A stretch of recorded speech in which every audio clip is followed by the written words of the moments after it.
Bienvenue dans l'univers Lorcana et aujourd'hui on se retrouve avec notre champion Papy Kawa qui a gagné le Lorcana D numéro 2. Papy, comment vas-tu mon ami? Bah, je vais très bien, et toi? Ah bah écoute, moi parfaitement, tu as accepté de venir sur ma chaîne pour discuter un petit peu de ton tournoi, de ta pro, de ta decklist et qui est un peu particulière et tout. Donc je suis grave refait que ce soit toi qui aies gagné déjà dans un premier temps. Je suis grave refait parce que je sais que tu travailles pas mal avec ton équipe, que tu travailles pas mal de ton côté, donc c'est d'autant plus gratifiant que de remporter un tournoi. Ah bah, c'est vrai que c'était gratifiant déjà de remporter le tournoi. Après, on en reviendra sur le tournoi, mais j'y avais pas été en me disant je vais finir top 1.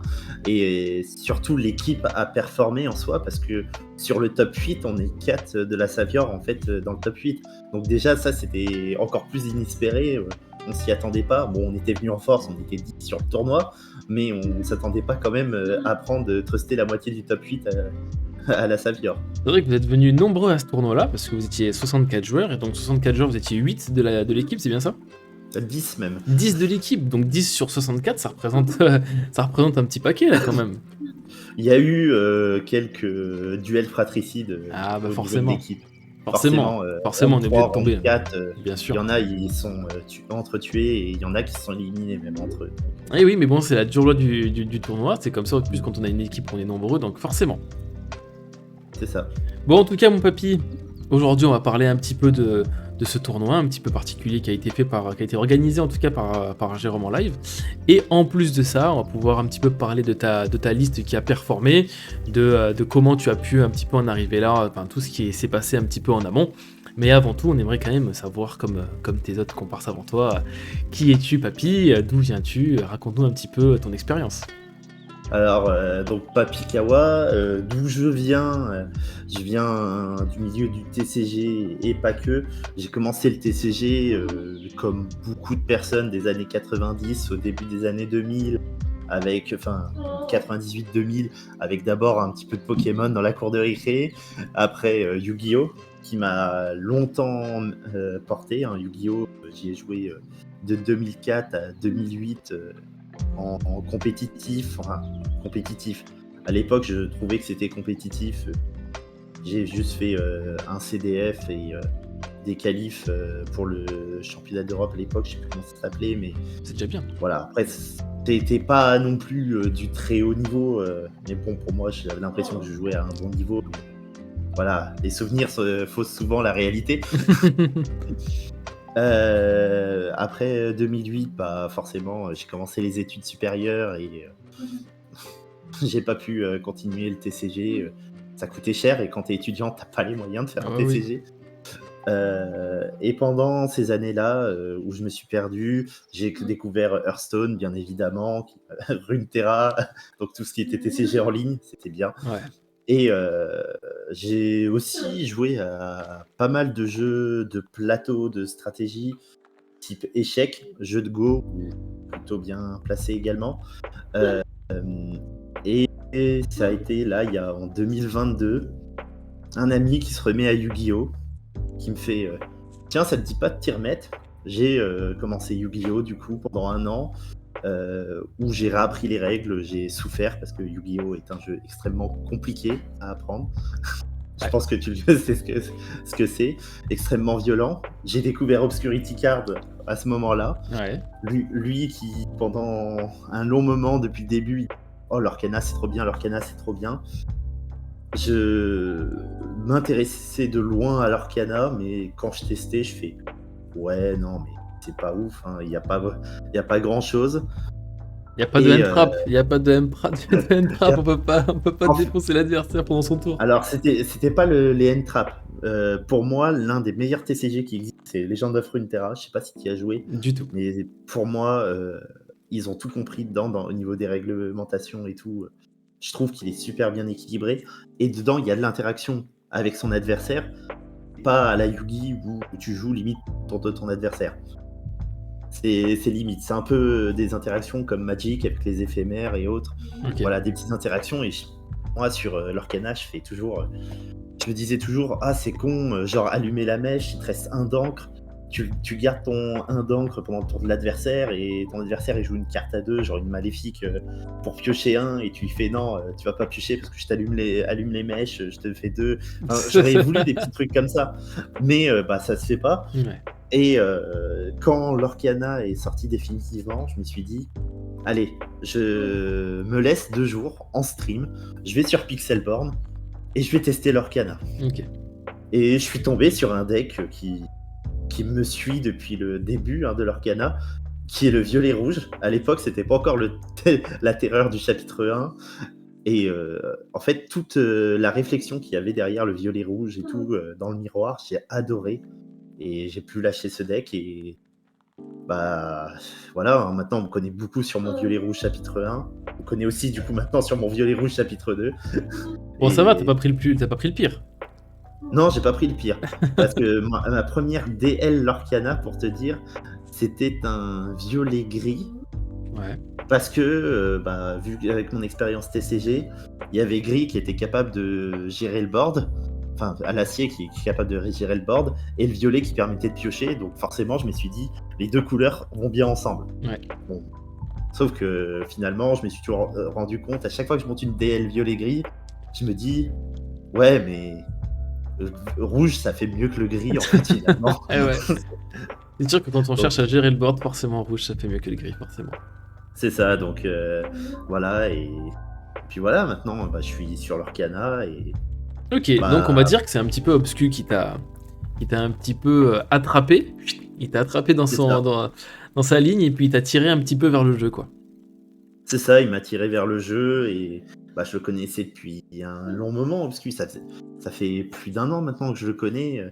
On parlait pas mal, il me connaissait bien en plus, parce qu'il connaissait mon côté tryhard sur Yu-Gi-Oh! Parce que je t'ai dit, pendant 1 an, j'ai préparé le CDF de Yugi pour finir en 6-4 au CDF Yugi. Ouais. Je crois que c'était ça. En ayant commencé 1 an avant, c'est presque un miracle quand c'est la difficulté de Yugi. Ouais. En plus, j'y suis allé au CDF avec un deck qui est sorti 2 semaines avant. Ah, dis-moi tout. T'es parti avec quoi? Vanquish Soul. Aïe, l'assassin. Alors que, en fait, à la base, je devais y aller avec Purly. Ouais. Et tu connais les magnifiques banlistes de Yugi qui... Évidemment, qui sortent 2 semaines avant les gros événements, ouais. Et en fait, je jouais pas mal sur Edo Pro. Ouais. Et je m'étais dit, pour préparer le CDF, je vais train Vanquish Soul parce que je m'étais dit, ça va être perfort en OCG quand même, ce deck. Faut que je vois. Et je suis tombé amoureux du deck. Mais je me disais quand même, je vais jouer Purly, les petits chats qui bouncent tout le terrain de l'adversaire, c'est trop marrant. Et finalement, je dis à Obscu, 2 semaines avant, du coup, à la sortie, je fais, tu tires tout le Vanquish Soul complet, je te l'achète direct parce que j'en aurais besoin parce que j'ai plus de deck pour le CTF. Et bon. Et voilà. Et donc, quand j'ai commencé à jouer à l'Orcana, ça m'a intéressé. Obscu avait déjà dit qu'il voulait faire une team, la team Savior, et vu que j'ai accroché, je lui ai dit est-ce que tu souhaitais est-ce que je peux intégrer la team Savior, et il m'a dit ouais, il n'y a pas de souci. Et aujourd'hui, j'ai même monté, je suis passé de joueur maintenant à analyste coach de la team Savior. Donc merci à lui de me donner de la confiance pour pouvoir permettre que toute l'équipe puisse performer. Et au final, ça fonctionne bien puisque le coach analyste termine devant les autres, donc tu portes bien, donc tu portes bien ton rang, bien comme il faut, Sensei, c'est parfait. Voilà, maintenant, et t'appelles Sensei Papy, c'est parfait. Non, faut arrêter, sinon faut limite couper au montage parce que je connais les autres de la Savior, ils vont dire allez, ça y est, Papy, il va encore avoir le melon. Ah, tu sais que moi je vais tout laisser, moi je veux du drama, je veux qu'il y ait du sang dans votre team, y a pas de souci. Non, il n'y a pas de sang dans le team, on est une super ambiance dans la team, voilà, on est 15 mais on arrive à faire une super ambiance. En plus, chacun a un rôle bien particulier dans la team, voilà, et tout le monde, il n'y a pas, et tout le monde est là en fait pour casser des bouches, clairement. Tu regardes aussi bien des personnes comme Petit Quick, Wonder, qui est pour eux quasiment leur premier TCG. Petit Quick finit top 10 à Angers. Bon, elle n'était pas encore Savior à cette époque-là, mais elle finit top 10 à Angers. Enfin, t'as Obscu qui était connu pour ses mauvaises performances légendaires à Yu-Gi-Oh! Qui a fait à l'Octogone, il a fait top 11. Enfin, tout le monde est là pour travailler sérieusement et performer, donc Ouais, ça fait super. tu sens que de toute façon, le fait d'être dans une team, tu as un cadre justement pour évoluer qui est propice justement pour avoir des résultats. Bah clairement, il y a certains match-up, je les ai travaillés grâce aux autres de la team, parce que je les affrontais très rarement sur Pixelborn ces derniers temps et bah, pour performer, il faut connaître tous les match-up parce que sinon tu sais pas jouer contre. D'ailleurs, j'en profite du coup parce que ça fait plusieurs vidéos un petit peu qu'on parle d'équipe, tout ça, et c'est vrai que j'ai reçu pas mal de messages dernièrement de pas mal de personnes qui me demandaient, qui comprenaient pas en fait l'intérêt en fait d'une équipe, en tout cas dans un TCG. Donc toi, un petit peu de ton point de vue, de ton prisme à toi, quel est l'intérêt d'une team en tout cas dans un TCG? Alors, l'intérêt d'une team dans un TCG, en fait, tu vas avoir plusieurs types d'équipes. Tu vas avoir des équipes déjà qui vont dire que c'est des équipes, mais c'est une bande de potes, c'est 4 potes entre eux qui vont jouer et ils vont y aller et en tournoi vouloir performer, mais pas forcément. Ils vont pas forcément plus performer que ça. Mhm. Et après, tu vas avoir des équipes locales, déjà, où ils vont être un peu plus, ça va être le DC généralement, qui vont tous se rassembler, et là, ils vont y aller un peu plus tryhard. Et tu as des équipes, je pense, comme la TSI, comme la Savior, je sais pas s'il y en a, non, je sais pas. L'Orcanoul aussi, parce que c'est vrai que l'Orcanoul, on ne pense pas, mais eux aussi, ils vont vite. Dans le nord, il y a les Zinc Incroyables, je crois qu'ils s'appellent, Mhm. si je ne me trompe pas. Que là, c'est pas qu'une team de potes, c'est vraiment un regroupement de joueurs où là, ça va être des entraînements réguliers pour des débats sur la méta, mais vraiment à un niveau assez sérieux. Ça va être aussi l'accès aux cartes, l'échange de cartes. Je crois que tu en parlais avec l'Orcadis dans ta vidéo, mais la possibilité d'échanger des cartes. Nous, pour vous dire, Ultima Dust, qui a fini 4ème là, du tournoi, son deck, il l'avait déjà monté, mais il n'avait pas toutes les cartes. Les cartes, il les a fini de les mettre dans son deck à 23h du soir, la veille du tournoi. Donc ça, c'est vraiment quelque chose Ouais. d'assez énorme, l'accès aux cartes. Mais le plus important, c'est vraiment un travail, mais vraiment titanesque ensemble. Mhm. Parce qu'il y aura des joueurs, nous, chez la Savior, on est 15. On a des joueurs spécialistes en violet-rouge, tu as des spécialistes en jaune-gris, tu as des spécialistes en bleu-gris, tu as des spécialistes en deck défausse, dédicace à Morgan, on en parlera, parce que lui aussi c'est quelqu'un de génial et qu'il faut le découvrir dans le milieu. Mais voilà, et en fait, en ayant des gars qui sont extrêmement forts sur tous les decks différents, ça permet en fait de créer une possibilité de travail, mais énorme en fait Mhm. sur le jeu et d'avoir des performances comme on a eu au Lord Canadé. Ouais, en tout cas, ça vous a vachement bien réussi et félicitations en tout cas pour votre travail et vos résultats. Et d'ailleurs, je rebondis du coup, maintenant qu'on a bien parlé un petit peu de ta team, de ta vision et un petit peu de ton passif de joueur, on va passer un petit peu à ta decklist et évidemment en parler de ton tournoi. Et donc, comme tu nous l'as dit, tu jouais ton deck de cœur qui t'a réussi en tout cas, ton Viewge avec quelques petits changements qui, en tout cas pour certains, on fait un petit peu, voilà, ça change un petit peu. Il y a quelques cartes un petit peu qui changent de l'ordinaire, en tout cas de ce qui se faisait encore il y a une semaine. Donc dis-nous tout un petit peu. Pourquoi tu es parti, bon, de choix de deck, on l'a bien compris, mais en tout cas, qu'est-ce qui a fait que tu en es arrivé à cette liste-là et un petit peu ton ressenti. Et on va parler après de ton tournoi. Alors, juste un truc. Au chapitre 2, mon vrai deck de cœur, c'est pas le violet rouge, c'est le bleu gris. Le... Oh là là, le traître. Oh là là, le Eh traître. oui, eh oui, oui. Mais le problème, en fait, pourquoi je suis parti sur le violet rouge? Alors déjà, au tout début du chapitre 2, le violet rouge, je l'ai limité. Pourquoi? Parce qu'en fait, le deck me frustrait à gagner avec et à perdre contre. Je trouvais ça, comme beaucoup, hein, les grimoires, la chèvre, le lore 1 qui te tue et que t'es 19 et qui te tue, Ah, je tu sais, pense que ça a frustré plus d'une personne. quand c'est gratuit, on prend, hein. Qu'est-ce que tu veux? Mais voilà, après j'ai continué de jouer. Je voulais performer parce que pour moi, je savais que c'était mon seul gros event de l'Organade chapitre 2. Ok. Et en fait, le violet-rouge, il y a un truc énorme par rapport aux autres decks. C'est que je trouve que c'est le seul deck actuellement où tu peux faire une erreur minime dans la partie. Et même si tu es puni par ton adversaire, bah, il est pas obligé de gagner, tu es quand même capable de retourner la partie. Et donc, ça offre une petite possibilité de secours, même si contre d'excellents joueurs, bah, il faut pas faire d'erreur parce qu'ils te les punissent vraiment trop violemment. Et là, mais de dire qu'on a le droit d'avoir un mauvais départ et être capable de repartir quand même, c'est toujours bien. Et bah, ça m'a sauvé plus d'une fois dans le tournoi. Et c'est totalement ça, c'est-à-dire que c'est le deck le plus consistant, le plus stable, donc forcément, quand tu as ces deux éléments-là en un, que tu as de la gestion, que tu as de la pioche, que ça remonte, que tu peux ancrer, que tu peux enlever du lore, que tu peux... Il y a tellement de choses. Il y a tellement de choses dans ce deck que tous les decks n'ont pas, que forcément ça fait de lui, bah de toute façon on le voit bien depuis le début du chapitre 2, qui en fait lui le meilleur deck du format et de loin. Même si on cherche toujours le counter au deck, mais ça en fait le meilleur deck quoi qu'on dise, hein, tout simplement. Pour moi, violet-rouge, alors je sais qu'il y en a qui vont dire que discard est un counter. Discard, pour moi, déjà je suis parti sur le tournoi. Le seul counter que j'ai à violet-rouge, pour moi, c'est le violet-jaune. C'est mon pire match-up de tous mes entraînements.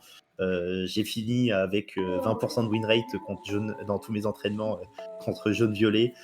Et à la fin, en fait, je me suis dit, papy, cherche pas counter jaune-violet. Tu counter tout le reste. Et voilà, ça se passera très bien. Jaune-violet, il y aura forcément de l'acier qui vont le dégager. Et ça ira bien.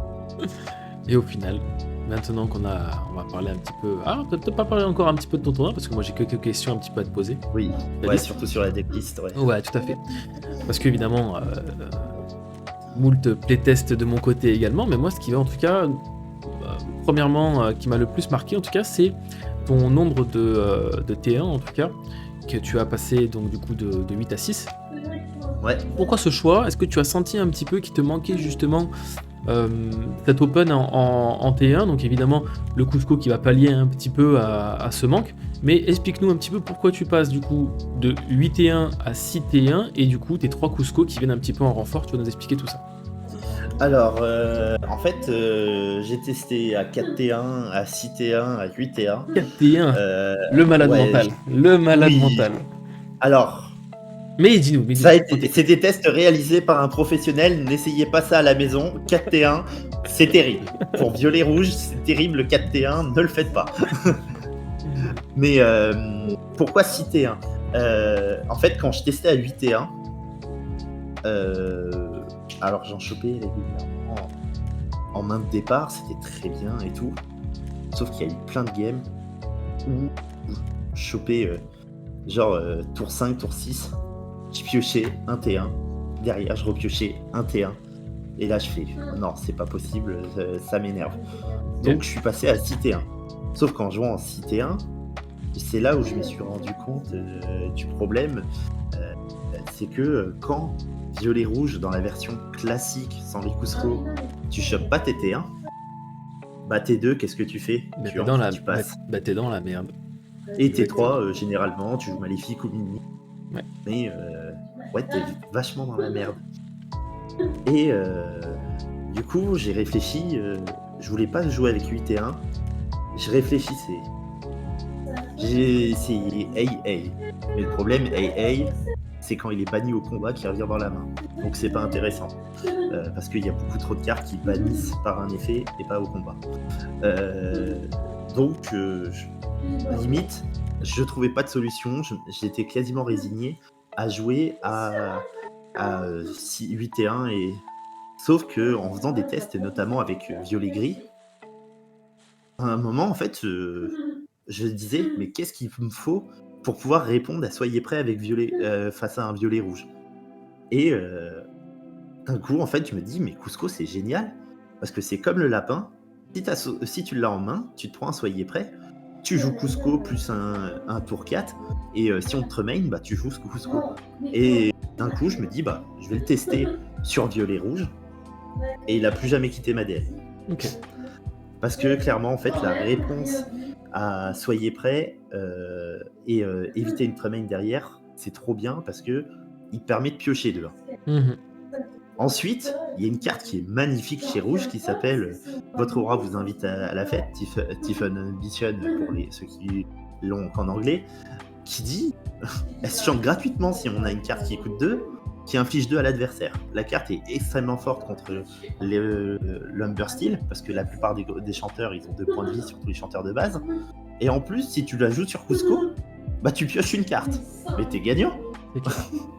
Et finalement, dans le tournoi, ça m'est arrivé, sur ma ronde 4, mais on reverra plus tard, dans ronde 3, j'affronte un violet rouge.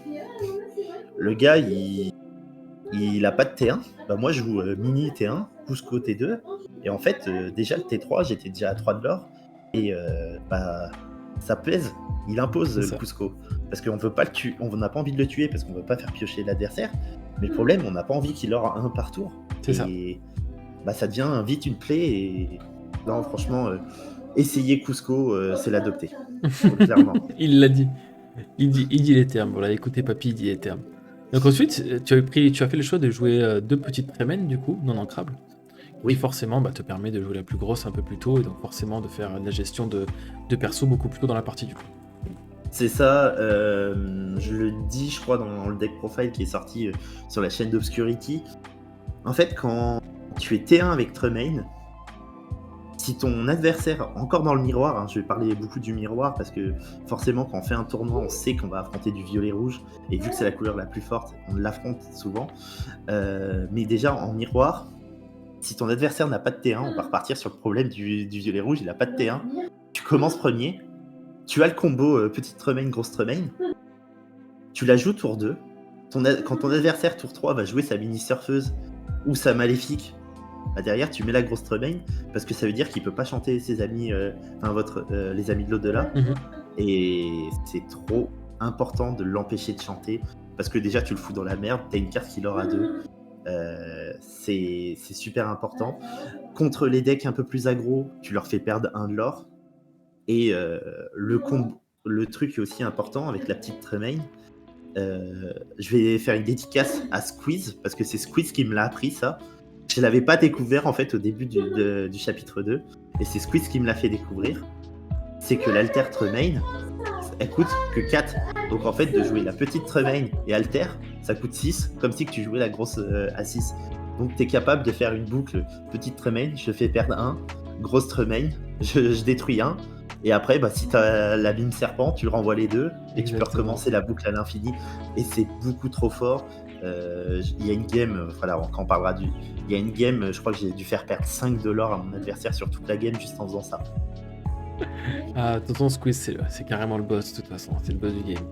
Et donc du coup, pour terminer un petit peu les choix un petit peu qui changent, donc évidemment je passe les maléfiques à 3, les lapins à 3, mais oui. Là, on comprend à peu près pourquoi, il n'y a aucun souci, mais du coup, pour justement avoir beaucoup plus d'early game et de gestion comme ça, parce qu'effectivement, on voit bien que ce qui te faisait un peu peur, c'était l'aggro, tu avais envie d'avoir des réponses pour l'aggro, que tu as cut du coup 2 Maléfiques Dragons. C'est ça, j'ai cut 2 Maléfiques Dragons. Clairement, en fait, dans tous mes tests, la plupart du temps, Maléfique Dragon, je la joue jamais. Elle allait en encre. Je fais, finalement, quitte à la mettre en encre, autant la cut et de l'avoir à des moments importants.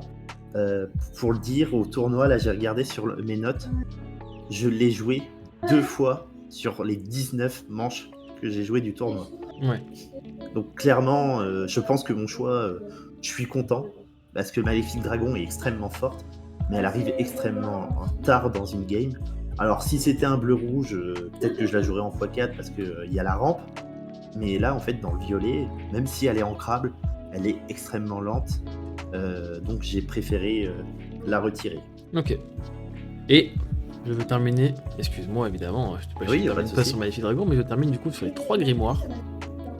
3 grimoires, c'est un gros chiffre en tout cas pour cette carte qu'on a plus trop l'habitude maintenant de les voir un petit peu sur les tables. Parce qu'à l'époque c'était quand même joué, c'est descendu à 2, puis à 1, maintenant ça aussi entre 0 et 1. Quel est ce choix d'en jouer 3 du coup ? quel est ce choix d'en jouer Parce 3? qu'au En final, fait, c'est une carte qui peut te rester en main, c'est pas forcément quelque chose que tu veux jouer rapidement en game, ou ça dépend un petit peu, en tout cas selon ta position, selon ta main, mais 3 ça paraît quand même pas mal, non? ça paraît pas mal. Je t'assure que mon adversaire en finale, il a pas été ravi quand je lui ai posé les 3. Mais, Ah, mais en fait, fallait bien que ça arrive sur quelqu'un, c'est tombé sur lui malheureusement. ouais, bah, surtout sur la dernière manche de la finale, et je t'assure que déjà, dès que j'en ai posé 2, ça m'a soulagé. Oh Mais oui. en gros, euh, en fait, à force d'analyser la méta, euh, le deck violet-rouge reste un deck extrêmement avec beaucoup de tempo. Et moi, je voulais pas que si mon adversaire arrive à faire une phase où il est capable de gérer un peu mon board, se dire ça y est, je peux prendre un peu de temps pour me redévelopper tranquillement. J'avais envie d'être vraiment très agressif. Mhm. D'ailleurs, ma decklist est vraiment extrêmement agressif. C'est fait exprès, je la joue de manière très agressive. Il y a des adversaires que ils rigolaient de voir en fait juste une petite mini Cusco Ouais, T1, T2, mais en fait quand ils se les ont pris, ils ont compris que en fait bah, les deux, t'as pas envie de les tuer parce que ça coûte rien, mais il aura deux à chaque fois. c'est clair. Donc vraiment, c'était mon but, c'était d'être extrêmement agressif. Et les miroirs, en fait, c'est les miroirs, les grimoires. Les miroirs, c'est chapitre 1. Les grimoires, c'est vraiment toujours dans cette agression. Et le truc, je trouve que le grimoire, faut savoir. C'est vrai que ça peut être chiant de l'avoir en main, mais c'est vraiment une arme à utiliser au bon moment. Mhm. Vraiment, il y a beaucoup de gens que j'entends qui disent ouais, le grimoire, je sais jamais quand est-ce qu'il faut le jouer. Oui, des fois tu l'as en main, tu te dis, mais dès que tu as l'opportunité, tu le joues, et c'est un de l'or tous les tours. C'est ça. Et le but, c'est de gagner, c'est d'aller à 20 de l'or. Hein. C'est Je sais plus comme, c'est qui ouais. l'avait dit, mais le but, ouais, c'est d'aller à 20 de l'or. Et C'est comme le GOAT. c'est C'est une ça. free win. Mais c'est encore plus fort que le GOAT quand c'est bien utilisé. Ouais. Donc, et il n'y a pas tant de choses qui ont envie de le gérer. Mais voilà, il y a surtout Benja dans la méta qui le gère. J'ai pas affronté de bleu-rouge, donc j'ai pas vu de. Mince, je sais plus comment ça s'appelle, le petit lapin qui tue Ouais, les la grimoires. Judy Hopes. Judy Hopes, voilà, qui tue le grimoire, mais voilà, c'est vraiment pesant dans la partie. Savoir que t'as un compte à rebours au bout d'un moment C'est qui ça. va te tuer. Ça fout une pression dans tous les cas. En fait, ça C'est ça. oblige l'adversaire à justement à prendre ça en compte. Et donc forcément, ça peut provoquer des erreurs encore plus. Et donc, eh ben, tu vas jouer sur cet effet-là, d'être encore plus agressif, comme tu disais, et donc de foutre encore plus la pression à l'adversaire. Et c'est vrai que le grimoire, quand tu vois que ça lord tous les tours, que ça rajoute des goats, que ça rajoute des serpents, que ça remonte, que ça reprend, ça commence à être très oppressif au bout d'un moment. Ouais. Et donc, la question qu'on m'a beaucoup posée, donc en plus, c'est pourquoi pas Isma? Parce que ça, c'est une question que j'ai vu beaucoup de gens qui m'ont posé en MP. Mais parce que les crabes, ça, il y en a beaucoup qui ont compris que voilà, c'est vraiment situationnel comme carte. Mais Isma, c'est une carte quand même qui est là depuis le début, même si elle a tendance à diminuer sur les decklists récentes. Mhm. Et en fait, Isma, alors je vais pas me faire des amis, mais pour moi, Isma n'est pas une excellente carte. La Isma, c'est un peu mon Mickey tailleur du chapitre 1 où j'ai toujours dit j'aimais pas Mickey tailleur. Bah là, j'aime pas Isma parce qu'en fait, Isma, le fait que quand tu gagnes la partie, tu peux l'utiliser sur tes propres cartes pour piocher 2, c'est vraiment génial. Mais quand tu es en difficulté dans la partie et que tu top deck Isma, bah en fait, de la faire pour dire oui, je vais retirer sur un de tes persos, genre une Ursula, ouais, je te la fais sur Ursula, comme ça tu marqueras pas 3 de l'or. Et moi je suis content, tu me fais piocher 2. Je gagne déjà la partie et tu me fais piocher 2. Bah tant pis, je leur pas à 3, mais je vais avoir plus de solutions en main. Donc ça a été une carte que je n'ai jamais jouée. Aucune de mes decklists violet-rouge, ça faut que je le précise. Elle a été bannie direct parce que pour moi, en fait, c'est pas forcément. Alors, je sais qu'il y a plein de gens qui l'aiment bien, mais pour moi, en fait, quand t'es dans mauvaise position, elle va vraiment rien t'apporter. Donc, je l'ai bannie direct parce que je veux pas me retrouver dans des situations où je la top deck et que je me dis, bah, c'est cool. Mais voilà, j'ai pas envie de faire piocher 2 à mon adversaire. Ok, d'accord. Bon, écoute, on a vu au moins en tout cas ta pensée par rapport à cette carte-là, et franchement, ça s'entend totalement.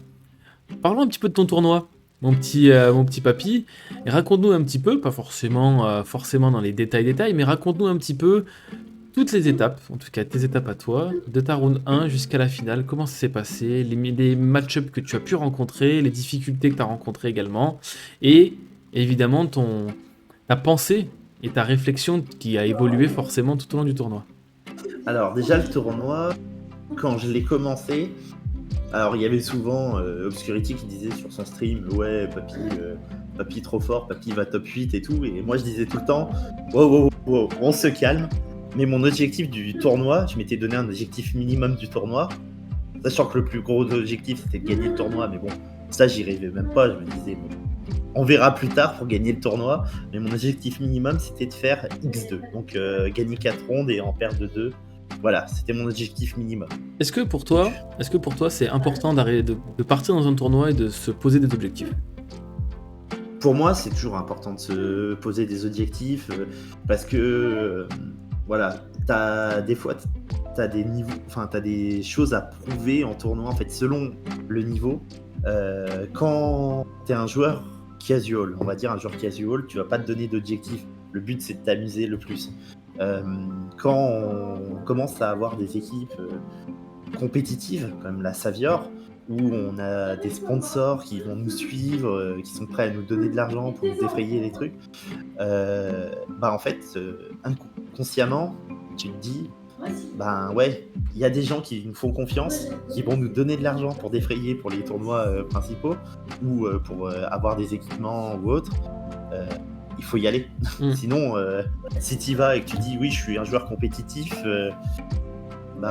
et que tu y vas et que tu veux, enfin, que tu te dis mon objectif c'est d'avoir au moins une win et après je suis bien, non, tu vas pas y arriver. Maintenant, il te faut toujours un objectif minimum, mais un objectif minimum cohérent. Je sais qu'en X2, dans tous les tournois, tu as toujours un ou deux X2 qui passent. Mais voilà, ça te permet d'avoir au moins un top 16 généralement, d'être en X2. Et aussi, pour moi, j'avais un autre objectif, c'est parce que c'était mon premier tournoi physique que je faisais sur l'Orcana depuis le début. Jusqu'à présent, en fait, on me connaissait pas mal sur les réseaux et autres. Et il y avait des gens qui disaient Papy, on l'entend beaucoup, mais il vient jamais à un event et on sait qu'il est fort, mais bon, est-ce que c'est pas juste des paroles en l'air?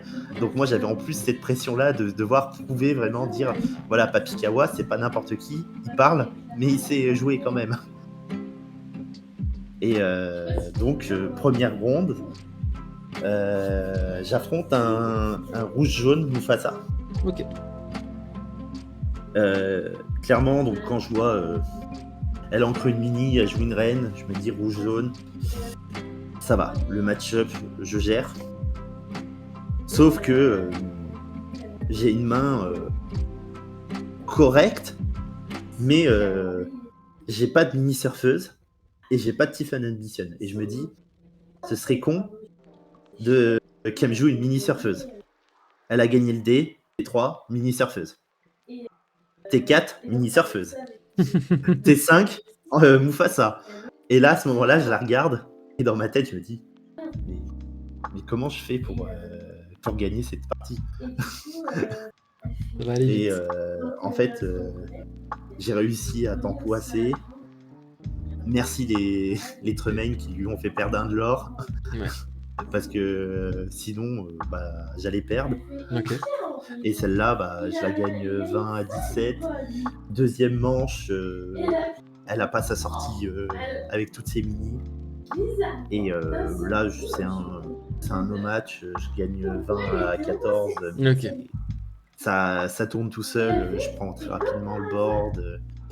Et voilà, tu connais comment le violet, le rouge est capable d'asphyxier son adversaire très rapidement. Donc là, c'est parti assez vite. Deuxième match, j'affronte un jaune-gris. Ouais. Alors là, j'avais un adversaire, encore le premier adversaire, elle savait bien jouer et tout. Le deuxième adversaire, C'est quelqu'un, à mon avis, ça faisait pas longtemps qu'il avait la decklist. Ok. Il connaissait pas les match-ups. Et là, en fait, très rapidement, en fait, j'ai compris ses plays, qu'il connaissait pas violet-rouge ou comment jouer son deck contre violet-rouge. Et ça a fini assez violemment. Ça a fait un 20-10 et un 20-8. Ok. La deuxième manche, pour te dire, il a son Stitch, il altère son Stitch Surfer à son T4, T5 même, Stitch Rockstar, excuse-moi. Il part, il a plus qu'une carte en main.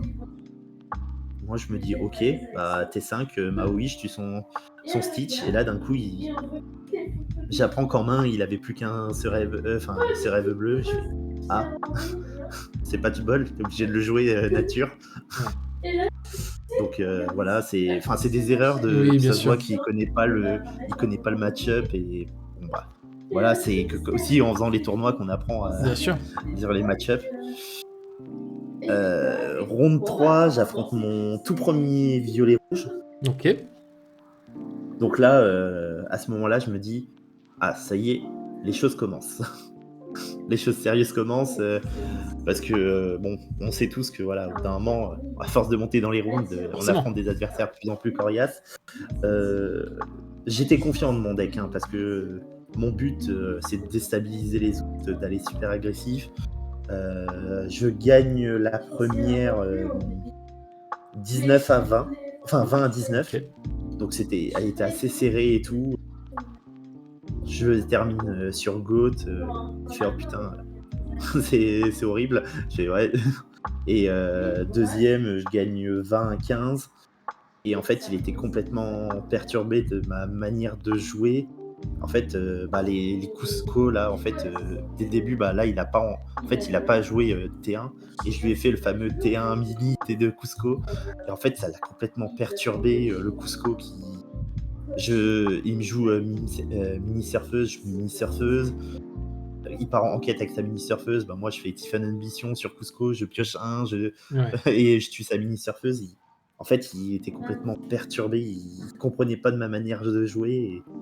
Et c'était une belle game, mais en fait, ouais, le gars, il a jamais affronté un violet rouge qui jouait de la façon que dont je jouais, et ça l'a complètement perturbé. Ok. Et il me l'a dit à la fin de la partie, et il me fait ouais, c'est quoi les mauvais plays que j'ai fait? Et je lui ai dit, je peux pas savoir parce que je connais pas ta main de départ. En fait, je sais pas ce que Donc du coup là t'arrives en round 4. Round 4. J'ai tout 2-0. Tu es invaincu. T'arrives en tout cas à la moitié du tournoi, en tout cas des rounds. Qu'est-ce que tu te dis à ce moment-là quand tu vas avec ta team? C'est la moitié, t'es dans les premiers, ta liste elle tourne bien, puisque pour l'instant t'es en full 2-0. Là, en fait, je me dis, attends, mais si je gagne encore, je suis quasiment assuré du top 8. Ça s'approche en tout cas. Ça commence à avoir la pression, mais clairement, en fait, je me disais, je vais avoir la pression à ce moment-là, parce que la peur, je me fais, mais non, en fait, j'ai aucune pression à avoir. J'ai déjà quasiment rempli mon objectif de top 8, et du coup, je me dis, je peux attaquer les prochains matchs, faites l'esprit léger, parce que ça fait peur. Sauf qu'à ce moment-là aussi, j'apprends qu'il y a plusieurs de la team qui sont aussi en 3-0. Et là, on fait quoi si on s'affronte? Bon, après, le règlement du tournoi, c'était les droits intentionnels interdits. Donc, on n'avait pas le droit de le faire. Ok. Donc, il voulait du jeu. Il voulait du jeu. Jérôme nous l'avait dit avant le début du tournoi, qu'il avait, il voulait pas qu'il y ait de draw intentionnel, parce que pour lui, ça gâche l'esprit du jeu. Ouais. Enfin, voilà, ça, je pense qu'il y a déjà eu un long débat sur cette règle-là. Oui. On va pas en revenir dessus. Non. Mais donc, il voulait pas de draw intentionnel. Donc, on se disait, de toute façon, et même round 4, on n'est pas sûr, même si on pouvait faire la draw intentionnelle, on se disait, round 4, s'il y en a qui s'affrontent, de faire draw, ça assure pas le 8ème. Bien sûr. Donc, de toute façon, on est obligé de s'affronter et d'en éliminer un, ou d'en mettre un dans une mauvaise position. Ouais, que le meilleur gagne, et puis il faut que ce soit les meilleurs qui soient dans le top, quoi. Et clairement, c'était plus ça ma crainte, c'était d'affronter un autre Savior, Bien sûr. parce que j'aurais été déçu si jamais je gagnais. Limite parce que je me dis: «Mince, je fous dans la panade un autre collègue». Donc du coup, t'arrives en round 4 du coup. Round 4 et j'affronte un Number Steel Ouais. que lui, bah, forcément, il connaissait, le match-up, Mhm. sauf qu'il il a été complètement perturbé parce qu'en fait, dès le tour 2, il me voit que j'ancre, mes amis de l'au-delà et là je l'ai vu à sa tête, il s'est dit: «Tiens, il ancre». Tour 3, j'ancre un autre ami de l'au-delà et en fait, tout le long, j'ai joué pour le forcer à jouer son rêve bleu, Mhm. nature. Et en fait, à la fin de la première ronde que je gagne, il me dit: «Mais tu joues pas tes cartes de pioche?» Je fais: «Pas besoin, c'est toi qui vas me faire piocher». Mais bien sûr. Et ça a été une erreur de lui dire ça parce Parce que que du coup, les la autres ronde rounds, d'après, bien sûr, il s'est adapté. bien sûr. Bon, en plus, il a eu une super belle sortie. Clairement, cette game, je vais la gagner. Spoiler, je la gagne. Mais tour 2 flûte, tour 3 flûte, tour 4 flûte, chanson. Et là, je fais: Ah ouais, «Ah!» ah ouais, c'est comme ça que ça se passe. Et il monte en fait jusqu'à 18. Ok. Moi, je monte en l'or petit à petit, je monte en l'or, je gratte, je gratte. Et là, il monte, enfin non, il monte à 15. Je dis mince, j'ai 2 tours pour gagner. Donc je joue mes cartes, je monte, je arrive à monter à 14 rapidement derrière, lui il monte à 18. Sauf que j'ai pas de 14 à 20, j'ai pas de quoi monter de 14 à 20, je monte à 19. Et là, je me dis, bon bah ça va se jouer au top deck. Pas de bol, il pioche, je crois, une reine ou une reine et bah voilà, je gagne comme ça.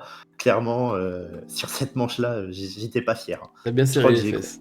j'ai croisé des gars de l'équipe et je fais celle-là, j'ai eu un pot de malade parce que clairement, je sais pas comment j'aurais gagné sur cette manche. Il avait la sortie parfaite avec les 3 flûtes dès le début. Ah, moi, ce qui Et m'impressionne toujours, c'est que toutes les personnes avec qui je discute du coup de tous ces tournois, de tous ces résultats, de tous ces personnes qui ont gagné en tout cas des tournois, il y a toujours ce facteur chance qui revient, où il y a toujours des games où on me répète, ah celle-là, j'ai eu un cul pas possible, j'ai eu de la chance. Donc, gagner un tournoi, c'est du travail, de l'expérience accumulée, tout ça, mais il y aura toujours cette part de chance parce que si jamais sur cette game-là, ça se retourne et que c'est l'Amber Steel qui gagne, ton tournoi n'a rien à voir et se passe totalement différemment. ah bah ouais, si je serais en 3-1, c'est complètement différent. Mais bon, là, je continue, je suis en 4-0, tout en foulant des zéros. Heu, les gens, ça commence à parler. Bien sûr, Il y a des gens qui commencent à se dire, «Il est chaud lui, là, il est à 100 de win rate sur toutes ses rondes». C'est ça commence à être impressionnant. bien sûr, et puis en plus j'imagine que du coup les tech cartes aussi elles commencent un petit peu à faire parler, donc forcément les adversaires ils commencent aussi à avoir quelques infos. Oui, les adversaires, bah, en fait, on était sur 2 salles, au tournoi de Jérôme en live et en fait, forcément, bah, tous ceux qui étaient en 3-0 jusqu'à présent, bah, ils se sont suivis, en fait, dans les salles depuis le début. Bien Donc sûr, ça a commencé et mon adversaire round 5 qui est un violet rouge, heu, avait vu, en fait, ma partie contre l'autre violet rouge juste ok. avant et il avait vu déjà de ma façon de jouer et il était pas confiant. Ouais, Il était pas très confiant, de m'affronter. Et bah, c'est parti, un round 5. Et là, en fait, déjà, à savoir que j'étais malade, j'avais une toux pas possible tout le long. heu et on avait fait un peu la fête parce qu'on s'était regroupé avec la Savior, la veille. Je vais pas dire à l'heure où on s'est couché, mais on s'était pas couché à on s'est pas couché à 22 heures. Il est possible, qu'il y ait eu un peu de jus de pomme ou du jus de raisin qui un peu de débordement on va dire. C'était un c'est petit ça, on va débordement. dire, un petit débordement. Et donc à ce moment-là, j'avais une migraine pas possible. Merci les Doliprane de passer. Et là, en fait, mon adversaire, je le sens, il a pas envie de jouer contre moi et moi, j'ai pas envie de jouer. Et en fait, on a commencé à faire la partie, mais à un rythme hyper lent. Et en fait, je crois qu'on a compris tous les 2 qu'on voulait pas jouer. Donc on fait la première manche, il la gagne. Je crois que j'ai jamais vu une manche aussi Molle. catastrophique que ça. Ouais. On fait quoi dans la manche? Ouais, il la gagne 20-13, mais c'était mou. Et on fait la deuxième, mais c'est vraiment un rythme lent. Et je la gagne la deuxième. Mais en plus, je fais plein d'erreurs sur les deux. Lui aussi fait des erreurs pas possibles.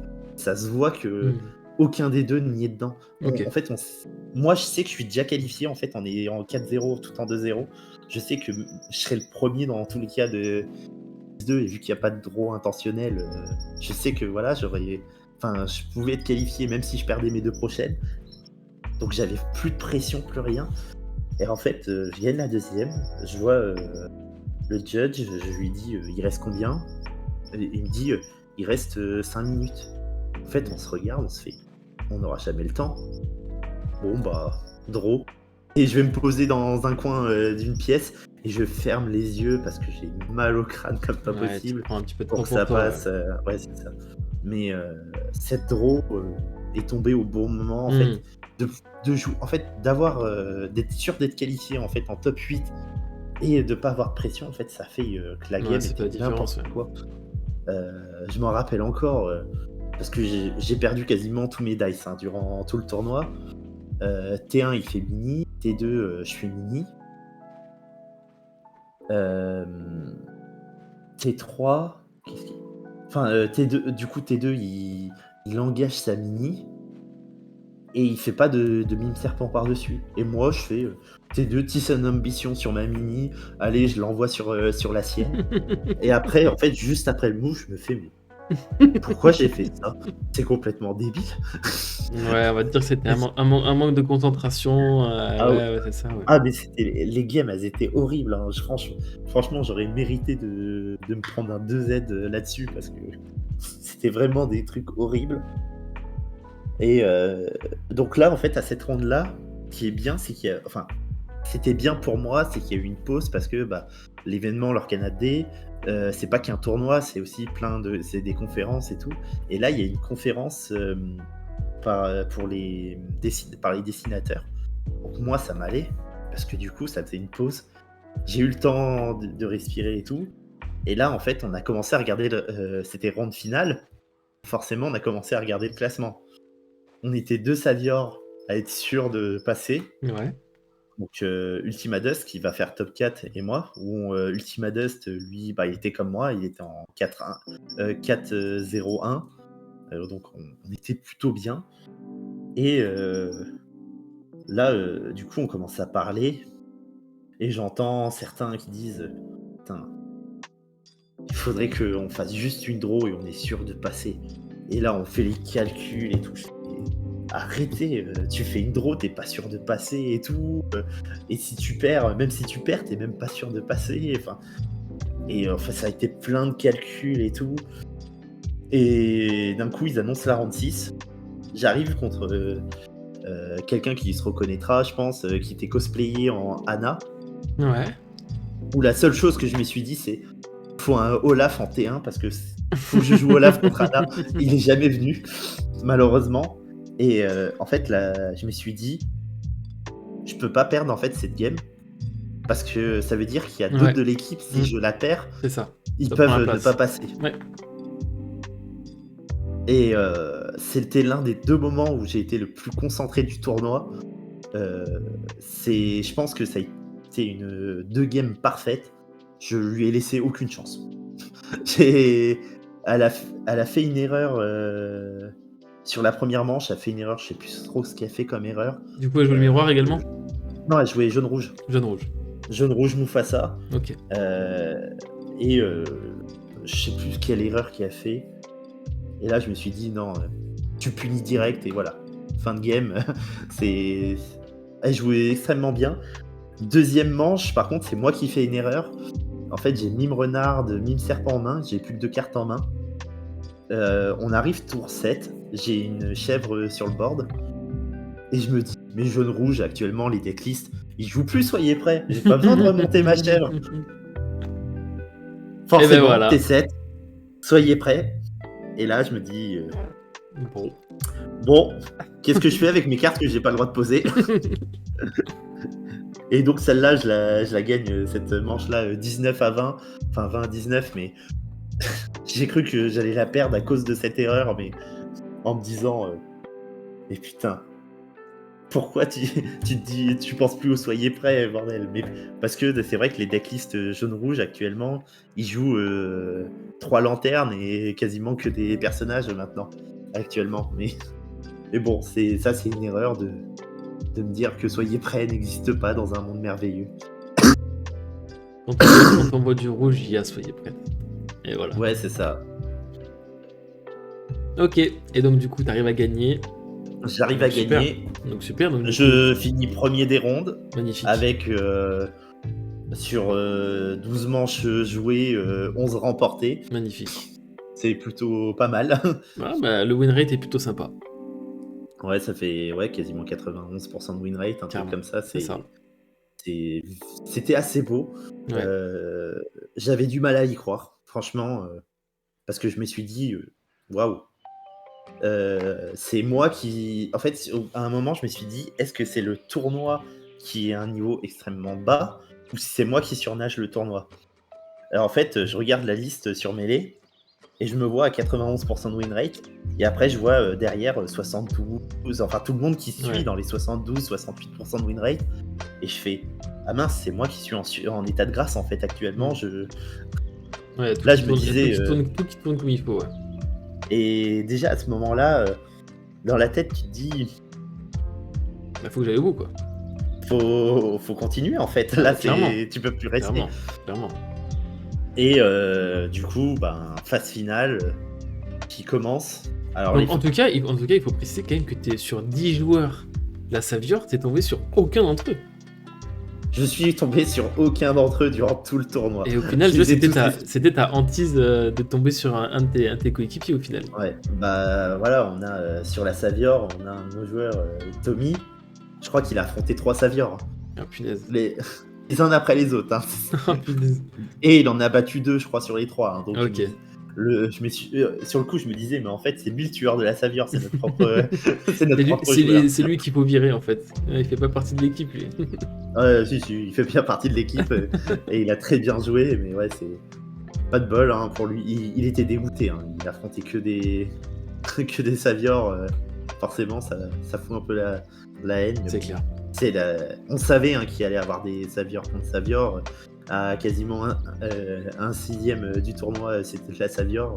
Et puis autre chose aussi à préciser, c'est que tu n'es pas tombé contre le deck qui te faisait le plus peur en tout cas avant ce tournoi, qui était aggro. Le jaune violet aggro. Violet, c'est ça. Et donc au final, c'est ce qu'on disait, hein, c'est un brin de chance, l'entraînement et l'expérience, plus un petit peu les étoiles qui sont alignées, qui fait que tu fais une super performance, en tout cas à l'issue des rounds. Donc c'est génial quoi. On t'a mis le tapis rouge pour que t'ailles jusqu'au bout presque. Presque. Du coup, à savoir que normalement les phases finales devaient être streamées sur la chaîne de Jiraya. Sauf que, en fait, avec tout le temps que ça a pris entre le tournoi influenceur. Lorca t'a pris la vedette, qu'est-ce que tu veux? Et voilà. Mais ouais, c'est ça. Lorca m'a pris la vedette, mais je le retiens. Ouais, entre le tournoi influenceur, les petites pauses qu'il y avait. En fait, ils devaient rendre la grande salle à 19h. Et nous, à 19h, on commençait à peine le top 8. Bien sûr. Donc, Elé qui a fait son mêlée hein, en qualifiant dans le top 8 la personne qui arrivait 10ème au début. Du coup, il y a dû avoir un tirage au sort fait à la main. Enfin, ça a été drôle à ce moment-là. Et donc, top 8. À ce moment-là, en fait, j'avais toujours pas de pression. Je m'étais dit, en fait, j'ai fait mon tournoi. Et mon premier adversaire, encore, je perds le dé, mais bon, ça c'était une habitude. Et là, je vois qu'il joue violet-gris. Et c'est ce que je t'ai dit au début de tournoi. Ça me fait pas peur, violet-gris. Je sais la force du deck, mais je me dis, il fera toujours moins bien que ce que fait violet-rouge. C'est ça. Et c'est parti, 2-0, sec, direct. Je crois, je les ai là, mes notes. Ouais, ça a été 20-15, 20-15, 20-17. mais jamais de pression en soi. Même si les scores, en fait, ils paraissent serrés. J'ai remarqué souvent, en fait, dans le tournoi, il y en a qui me disent: «Ouais, mais il y avait 20-17, c'était Ouais. serré et tout, ça se joue qu'à une carte». Et en fait, dans ma tête, je me dis: «Non, ça se joue pas qu'à une carte, ça se Mmh. joue, en fait, à plein de petites, Plein de petits détails, détails, qui ouais. font». C'est pas juste, «Oh là là, j'ai plus de cartes, je top deck, je suis à 19 GOAT, ça y est, j'ai Et gagné». puis souvent Non, non, souvent les lores se font aussi à la fin et donc forcément, on peut facilement passer de 11 à 12 à 15, 16, 17 assez rapidement en fin de game, alors que pendant toute la game, tu étais derrière à plus de 10 lors d'écart. c'est ça, exactement. Donc là, cette game-là, j'ai enfin, je gagne et déjà, j'apprends que Ultima Dust, est aussi qualifié pour les demi-finales. Heu, je regarde, les autres tables. Il y a Morgan qui a fait top 8, qui se fait éliminer par Vergris, Ouais, Défausse. Lui qui jouait, Défausse, c'était un duel de Défausse en 8e. Malheureusement, il y en a un qui jouait, Défausse contrôle et l'autre il jouait juste pure Défausse et forcément le Défausse contrôle au bout d'un moment a pris l'avantage. ouais. Heu et il y a, Guillaume, de la chaîne Duo Choc, je sais pas si tu les connais, qui fait partie de la Savior aussi, qui perd contre le futur finaliste, contre qui j'affronterai. OK. Donc voilà, on n'a plus que 2 Saviors. Ce qui est Déjà à déjà ce beau, ce qui est moment-là, déjà beau, 50 de représentation dans le top 4, c'est magnifique. ah oui, c'est magnifique. Et à ce moment-là, en fait, on s'est regardé, on s'est dit: «Allez, on va le faire. On se retrouve en On va faire finale. une finale, 100 Savior». Malheureusement, bah, il va perdre en demi-finale. Ouais. Heu, dommage pour lui. Moi, j'affronte le vert gris des fosses. Mmh. Alors, à savoir, en fait, dans la Savior, il le savait. Je l'ai toujours dit, pour moi, le deck des fosses ne se perd pas. En fait, c'est pas le joueur des fosses qui va gagner, C'est c'est le le joueur juge qui va perdre. qui se fait défausser, qui perd sa partie. Mmh. J'ai analysé le deck, mais de long en large et en fait, même si, voilà, c'est les cartes qui vont être jouées, comment ils vont être joués, qui vont le faire gagner. J'ai ressenti, généralement, moi, quand je perds, c'est parce que je défausse les mauvaises cartes au mauvais moment. OK. Et donc la petite anecdote, c'est que donc Morgan qui fait top 8, j'ai toujours dit, même sur les streams d'Obscu, que j'aimais pas son deck, que son deck c'était une fraude et tout. Mais Morgan, top 4 d'Octogone, hein, pour ceux qui ne le savent pas, est un excellent joueur. Franchement, ça là-dessus on peut rien dire. Et donc, vu que j'ai toujours trashé les decks défauts, c'est qu'il adore les decks défauts, pendant la demi-finale, à la fin de la première manche, quand je gagne la première manche, il regarde mon adversaire, il fait: «Non, mais maintenant tu vas le 2Z, sec et direct, je veux qu'il perde, il respecte pas les decks des fausses». Malheureusement pour lui, j'ai gagné encore un 2-0. Et là, à ce moment-là, déjà c'était waouh! Je suis en Ouais, finale du tournoi, ouais. heu, ça ça fait presque un choc. En plus, bah, on avait la pression de Jérôme qui dit: «Faut qu'on rende les salles, hein, parce que là, on est déjà à 20h, on devait rendre à 19h, faut rendre les salles». Donc malheureusement, donc là, Ultima, on apprend, bah, qu'il se fait éliminer. On lance, les phases finales. Donc le joueur contre qui j'allais jouer, je le connaissais, vu que je l'avais affronté ronde 5 complètement fatigué. Et bah, là, à ce moment-là, en fait, on se regarde. Je savais qu'il craignait mon deck. Moi, j'avais pas forcément peur, en fait, j'étais détendu. Je sais pas pourquoi, en fait, tout le tournoi, mais j'y étais, vraiment détendu. J'ai jamais eu vraiment de pression du tournoi, à part un petit peu en ronde 6 parce que je voulais gagner Mmh. pour permettre à des saviors de passer. Et je pioche, je perds le dé, comme d'hab. Et là, je fais mon mulligan, et là, c'est le drame. Parce que j'ai aucune carte de pioche dans la main. Et je pense que toi qui connais le miroir violet-rouge, vu que tu joues aussi violet-rouge, tu sais très bien que pas de pioche dans la main, ça s'annonce une game assez compliquée. J'aurais eu de toute la première manche, j'aurais eu qu'un ami de la piocher. Incroyable. Du coup, bah, forcément, je vais pas te mentir, je la perds, hein, Bien sûr. c'est terrible, hein, je la perds 16 à 20. OK. Enfin, j'ai perdu en fait sur le long terme. En fait, au bout d'un moment, j'avais plus de ressources, j'avais plus d'endurance vu que j'avais pas de carte en main. Donc, c'est devenu assez compliqué. Et là, je crois que j'ai choqué toutes les personnes qui me connaissaient, de papy qui rigole, papy qui y va.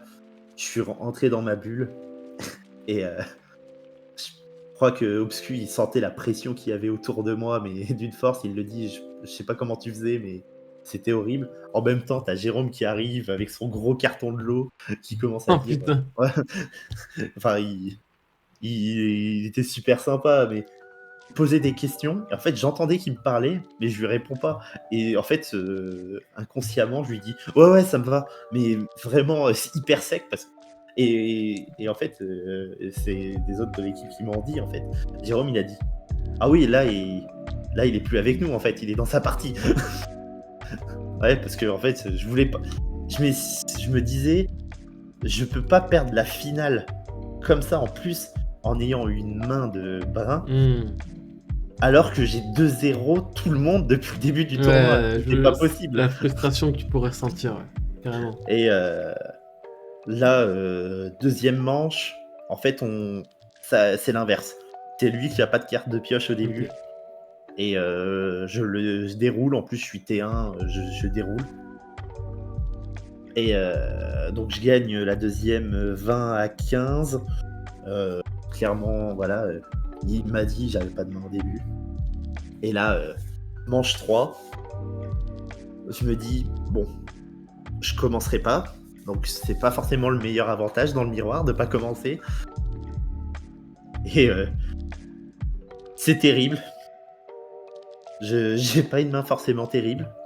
Je crois que, enfin, j'ai un T1 Cusco, un ami de l'au-delà, un lapin, donc sur les 4 cartes avant que je mulligane.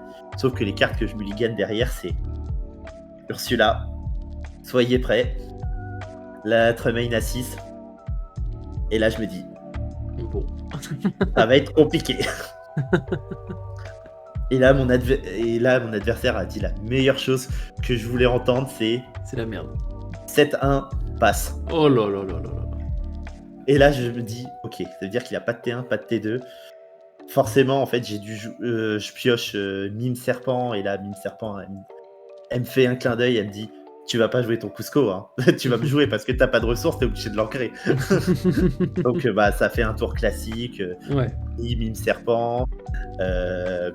Et très vite, en fait, je prends le board. Et en fait, le mouvement qui termine la game, tu me disais, ouais, les grimoires, est-ce que c'est... Enfin, ça peut pas peser et tout. En fait, j'ai pris le board et tour 6. En fait, il a pas un board impressionnant. Moi, j'ai ce qu'il faut, je sais plus exactement ce que j'ai. Et à ce moment-là, en fait, je me dis, c'est le moment. Et là, je fais pour 3 grimoires, pour 3 grimoires. Et là, même dans la salle, il y en a qui ont dit, ça y est, c'est terminé. Ouais. Et le truc, c'est à ce moment-là, en fait, il y en a, ils m'ont fait, t'as fait un truc bizarre sur la table, on n'a pas compris. En fait, j'ai pris mon encre, j'ai mis 2 encres de côté. Et tous les tours, en fait, je jouais avec 2 encres en moins parce que les 2 encres, c'était mes grimoires. Ouais. Et la game, je la gagne 20-17. Si je me trompe pas, en fait, il a 9 d'encre, ou 10 d'encre, Non, il a 10 d'encre. Il a que Mime Renard en main. Et le truc, le seul moyen pour le sauver, ce serait une gote avec Mime Serpent. Malheureusement, il a Mime Renard en main et il va piocher son gote, mais ça suffira pas. Ouais. Et il concède. Et voilà, du coup, vainqueur du Lore Canadé. J'en reviens pas. Si t'as vu la vidéo, en me relevant, je me casse limite la figure. Ouais, de ouf. Mais c'est toute la pression en fait qui redescend, ouais. Qui redescend. Voilà. En plus, d'un coup, je me dis, oh, il y a une quinzaine de personnes en fait autour de nous qui sont en train de regarder. Ouais. Mais c'était un moment, c'était assez magique. Hein. Ouais, tu m'étonnes. De gagner ton premier tournoi en plus en sachant tout le travail qu'il y a eu derrière, etc., etc. Forcément, il y a tout qui se relâche. En plus, t'es avec tous les copains, tous les gens avec qui t'as playtest, tous les gens avec qui t'as travaillé. Donc forcément, c'est encore plus beau. Ah, c'est ça, hein, bah, là, il y avait quasiment toute la Savior qui était là. Il y avait Maxi qui avait casté toute la journée. Petit Quick, bon, Petit Quick était déjà parti parce que bon, elle avait sa fille qui l'attendait à l'hôtel avec sa maman.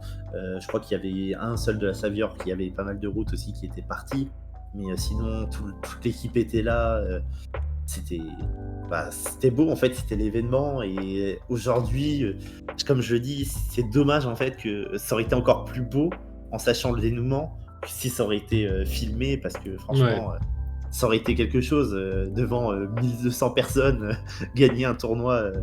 Voilà, il y en a qui vont dire oui, c'est qu'un tournoi 64, mais en fait, de ce que on m'a toujours appris, notamment quand je joue au Go, c'est il y a les personnes qui sont capables de gagner les tournois et ceux qui se croient capables de gagner un tournoi. Parce qu'en fait, gagner un tournoi, comme tu dis, oui, il y a de la chance, il y a la préparation, il y a tellement de critères à prendre en compte qu'il y a plein de personnes qui se pensent capables de gagner un tournoi, mais en fait, dès qu'ils arrivent en phase finale, ils vont perdre par plein de facteurs. La pression, enfin, il y a tout à prendre en compte. Bien sûr. Et en fait, aujourd'hui, c'est mon deuxième tournoi en fait que je gagne, parce qu'il y avait déjà eu un tournoi Pixelborn qui avait été fait par Maxi sur le chapitre 1 que j'avais gagné.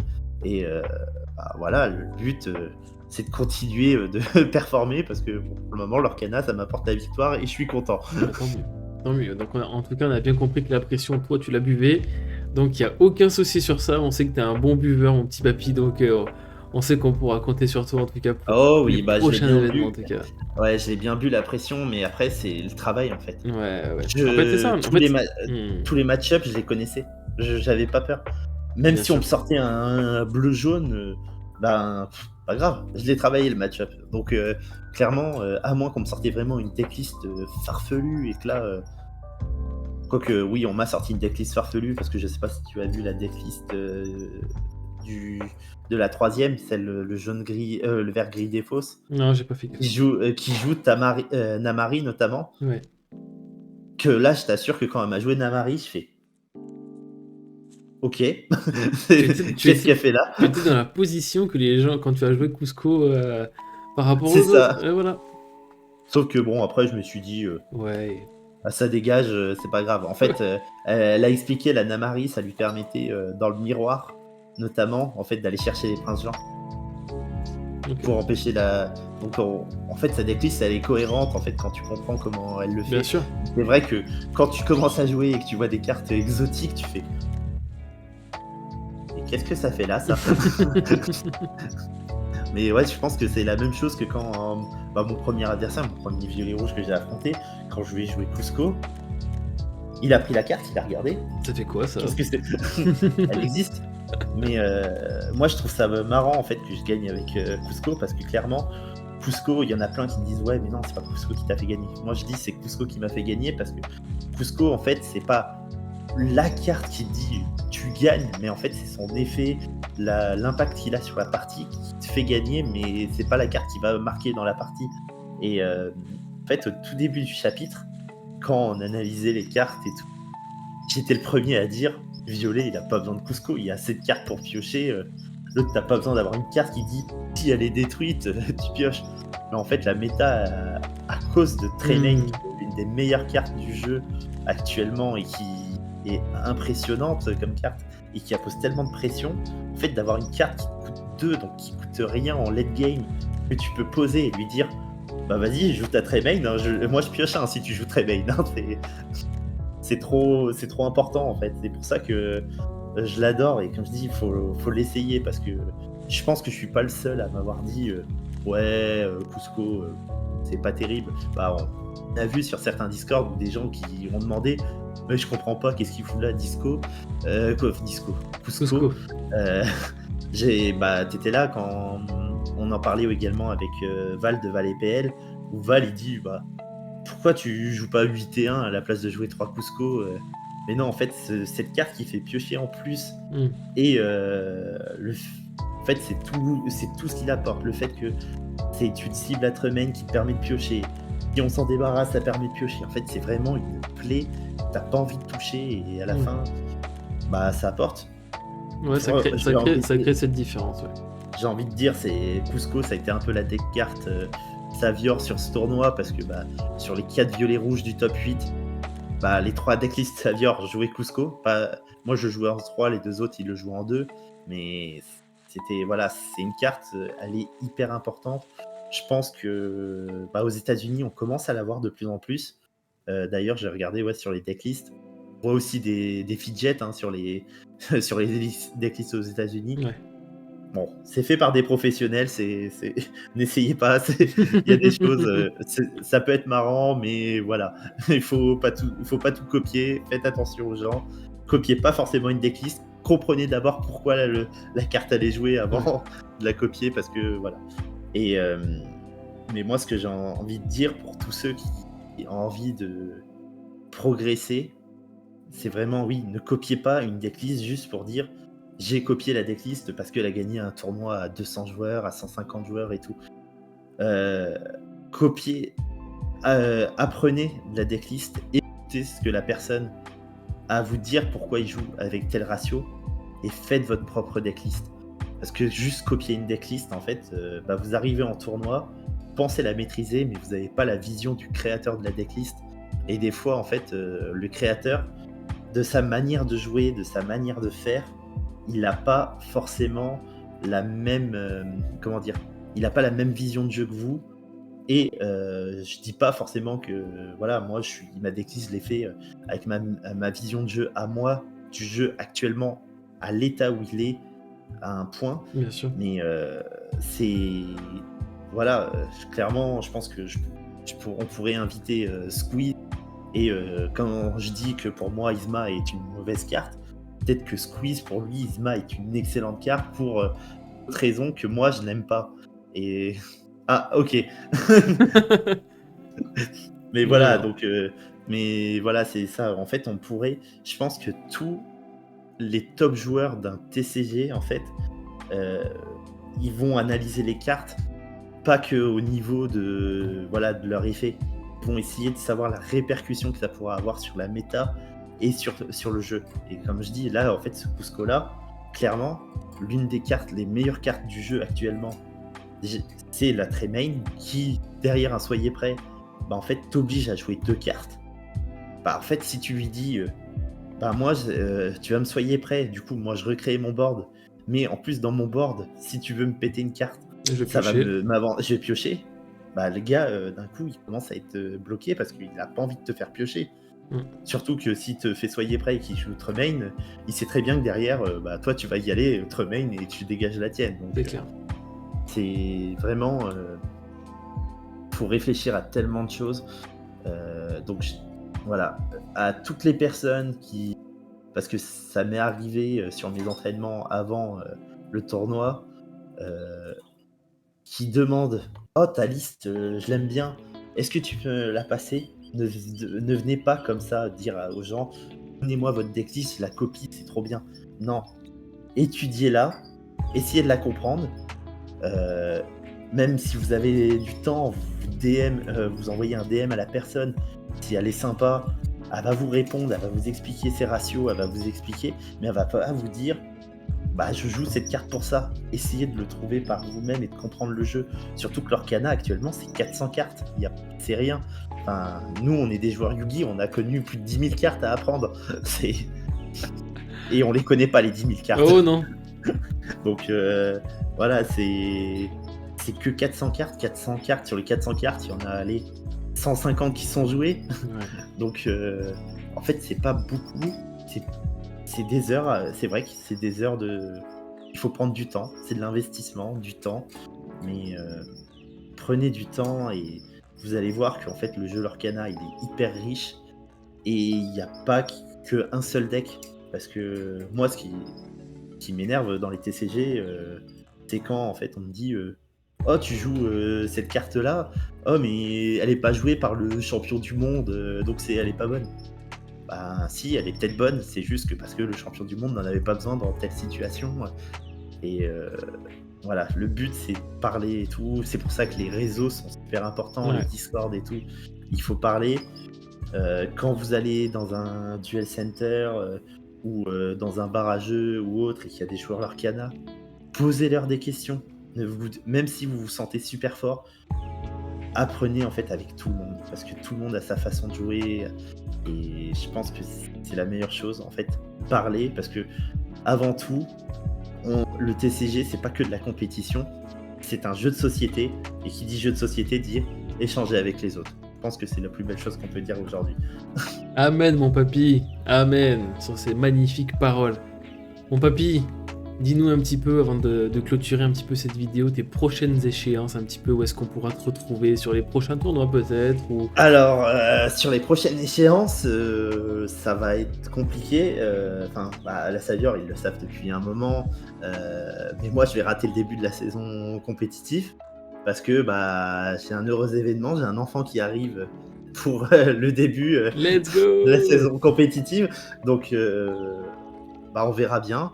Ouais. Mon but, après, avec les annonces qui ont eu lieu hier, forcément, tu te doutes que mon objectif, c'est même pas le CDF, c'est le CDE. Bien Je sûr. veux y aller au CDE. Mais pour ça, je vais avoir 2 ou 3 tournois au possible. Donc, le but, c'est de continuer de travailler. Maintenant, vous allez me retrouver sur les différents Discord. Sur le Discord d'Obscurity, sur le Discord de DuoChoc, sur le Discord de l'Orcana TCG France. Enfin, vous allez me voir sur tous les Discords, je suis tout le temps là. Sur les streams, je stream également régulièrement. Enfin, régulièrement. Ça fait genre 2 semaines que j'ai pas stream. Mais... Ça c'est de la régularité, ça, qu'est-ce que tu veux? Ah ouais, c'est la magnifique régularité. Demain, je pense que je vais même stream Palworld, donc c'est même pas du Lorcana. Mais non, le but, voilà, vous pourrez me retrouver en stream parce que je compte faire aussi du contenu peut-être YouTube. Vous allez me retrouver, mais mon but là, c'est de continuer d'analyser. Là, pour moi, on est sur une fin de chapitre. Il n'y a plus de gros événements vraiment majeurs qui nous attendent. Enfin, sur ce chapitre-là, il n'y en a pas eu beaucoup en France. Ouais. Il y a eu l'Orcanadé et le tournoi d'Angers. Donc, c'est un peu compliqué. Donc, là, vous allez. Après, il va y avoir le tournoi de Vernon qui va arriver. Où là, il va y avoir au moins 5-6 Saviors qui vont y être. Donc, vous allez en retrouver là-bas. Possible qu'il y ait une decklist Made in Papy qui se traîne parmi eux. Parce que je pense qu'on va tous travailler. C'est 2 semaines après la sortie du set. Donc, ça va être le beau bordel, mais c'est ce qu'on aime en début de set, c'est que c'est le beau bordel. Il n'y a pas une méta pure et propre. On a tout à savoir par rapport au lieu, aux locations. Mais vous allez, je pense que déjà le 7-3, je pense que ça va être mort. Je serai dans les couches, comme on dit. Fin de 7-3, je serai dans les couches. Début de saison compétitif aussi. Donc je pense que voilà, on verra où est-ce qu'on pourra me retrouver. Mais si c'est pas Papy, il y aura d'autres Saviors et le but, clairement, comme on l'a montré au Lorcanadé, et c'était aussi le but quand on s'est déplacé en force, c'était d'envoyer un signe. Quoi, la Savior, on s'est pas déplacé à Angers, mais si on se déplace à un événement, on n'y va pas pour rigoler. C'est que vous allez retrouver des Saviors en fait un peu partout en France et c'est le but de l'équipe. On est dans le Nord, en Normandie, dans le Grand Est, à Toulouse, à Marseille. On en a partout et on est une vraie invasion. Vous allez retrouver des Saviors de toute façon sur les réseaux parce que on a quelques influenceurs comme Wonderhook, comme T-Quick, comme Obscu. Vous allez retrouver Morgan aussi sur TikTok, faut pas l'oublier. Vous allez trouver des Saviors un peu partout. Ils sont partout, ils nous envahissent. C'est ça, ouais. On est 15 dans l'équipe, donc comme j'avais dit au début, ça fait un petit nombre, mais voilà, vous allez nous retrouver partout et le but, c'est pas de rester juste figurant. Là, voilà, on a gagné notre premier event physique pour l'équipe, on vient de le remporter. Le but, c'est que d'ici 2024, il y en ait quelques-uns en plus qui se rajoutent au palmarès de l'équipe. Ouais, moi j'en doute pas, il n'y a aucun problème. En tout cas, mon papy, moi ce que je peux te souhaiter en tout cas, c'est dans un premier temps de profiter avec ta petite famille, que cette naissance se passe bien, que tout le monde ait la santé, c'est ce qui me préoccupe le plus, que ta femme se porte bien, c'est le plus important. Ouais. Et après, le reste suivra et tu verras. On a tous des enfants, il y a toujours un peu de temps pour se libérer, pour pouvoir jouer, donc ne t'inquiète pas. Et puis de toute façon, je sais que tu seras pas très loin. Tu seras toujours derrière, un petit peu de partout, donc t'inquiète pas, je sais que je pourrai toujours compter sur toi. Ah oui, mais ça, il n'y a pas de souci là-dessus.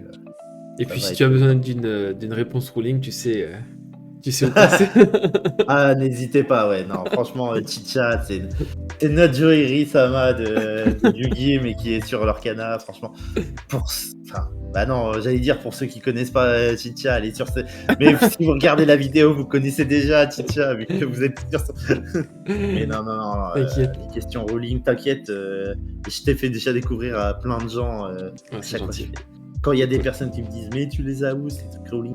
Non, allez sur sa chaîne, vous allez voir, il explique bien et tout. Ouais. C'est gentil, c'est gentil. Bon, en tout cas, je vais rester sur ces magnifiques paroles, très élogieuses pour terminer cette vidéo. Bah, tu En fais tout du cas, contenu de qualité, tu fais du ah, c'est contenu de gentil. qualité, on peut. C'est gentil. On essaye, en tout cas, c'est gentil. C'est cool que ça plaise à certains. Après, on cherche pas la gloire, mais en tout cas, on s'éclate et c'est le principal et on fait des belles rencontres. Et ça, c'est le plus important. C'est ça. Merci, mon papy, merci pour tout, en tout cas, d'avoir accepté de venir, en tout cas. Moi, C'est moi qui te remercie de m'avoir invité. Hein, ça m'a fait grave plaisir de t'avoir. Et puis l'avantage maintenant, c'est que lorsque quelqu'un va te MP pour connaître les tenants et les aboutissants de ta liste, tu les enverras sur la vidéo. Ça te fera économiser du temps. Bah, de toute façon, là, il y a eu mon deck profile qui est sorti sur la chaîne d'Obscurity hier, donc Bien sûr, j'ai vu. il y a déjà eu ça, et ouais. Mais il n'y a pas aura l'explication, j'ai l'exclusivité, donc... Oui. Bon, de toute façon... Bon, ils devront juste passer 1h22 de vidéo, mais c'est pas très grave. C'est pas grave, après... Tu sais, la lecture x2, ça passe. Hein. Après, c'est que du pur plaisir. Non, mais ça a été un réel plaisir de passer chez toi, franchement. Écoute, tu sais que de toute façon, si tu repères, dès que la porte est grande ouverte. Bah oui, je sais, il y a le canapé, il est confortable là derrière. Il est pas mal, hein. Je sais qu'il donne Ouais, envie, il donne envie. Non, Bon, allez, mais- mon papy, en tout cas, merci en tout cas pour tout. Évidemment, dans la description de la vidéo, vous retrouverez évidemment le Twitter de papy qui est assez actif, son Twitch, son YouTube, enfin tous les réseaux. De toute façon, je mettrai évidemment ceux de la Savior. Et en plus, on fait de la pub pour tout le monde, c'est gratuit, ça fait plaisir. Il faut que la commu est grande, la commu est bien, donc il faut en faire profiter tout le monde. Comme ça, au moins, tout le monde est content. Et c'est le plus important. Mon papy, merci pour tout. Et pour tous les autres, je vous dis à la prochaine.